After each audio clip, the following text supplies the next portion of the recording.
The Middle East will never be the same again.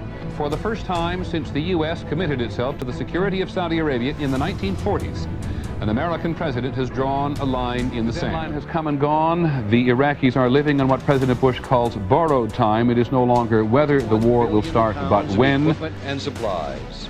A logistics nightmare that take a look at the events in the Mideast. They are fast changing this morning. We're going to take a look at all the possibilities. It is not the United States against Iraq. It is Iraq against the world.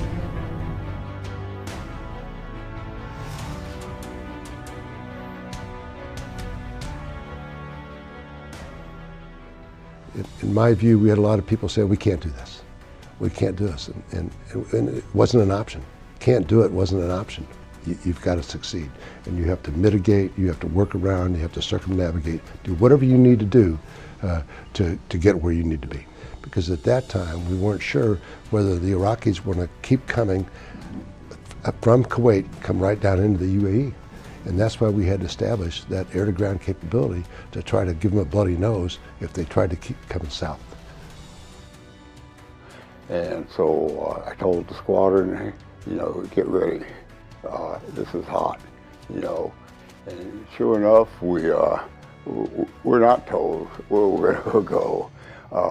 We were told to launch, head for the Mideast, and be ready to fight your way in if you have to. So we loaded up our jets with 4 AIM-9 missiles and a full load of combat 20 millimeter in the gun, so we could fight our way in if need be.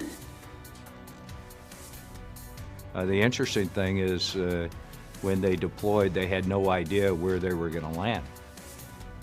Initially, we thought we'd be based out of Saudi Arabia, but in flight, Billy Deal's squadron, the 17th, the first to go, got rerouted into the United Arab Emirates at Al Dhafra Air Base, and that was our home for the next 8 to 9 months. We had not been in a large-scale conventional war since Vietnam, and so we had very few people who had combat experience. I know how challenging it can be in that environment. They think everything's going to be different in combat, and in reality it's not. If you've trained hard, it's going to be very much the same routine. Now, the intensity is going to be more, don't get me wrong, but the training and the folks you fly with, they'll get you through. Your first combat mission is done on pure adrenaline, and it's the Gus Grissom prayer, oh God, don't let me screw up. You know, and it never becomes routine, but it becomes what you're used to. In any unit I've ever been, the personality of the commander tends to permeate the squadron. Our commander, Lieutenant Colonel Billy Deal, was something special. He's a little shorter than I am, and I'm not tall, as you can tell. But Billy Deal was a combination, I think, of George Patton, Robin Olds, and a little bit of Arnold Schwarzenegger. From the day we landed, he wore 2 guns, ready to go to war, and he was on alert 24 hours a day. Talk to the JTAC on the ground, either before or after a mission. You see him out, you hear him getting shot at. For a lot of guys, this is the first place they've been where, as you key him up on the radio, you can hear him breathing hard.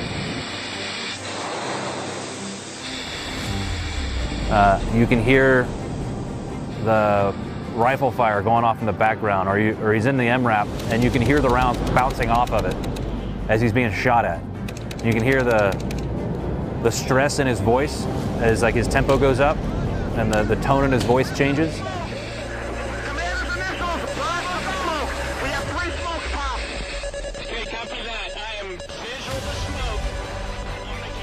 To be able to have the calming sense for that guy, to be able to slow down the pace a little bit, to be sure that we get the bombs exactly where he wants to go, onto the bad guys or the building or whatever target they're going after that day.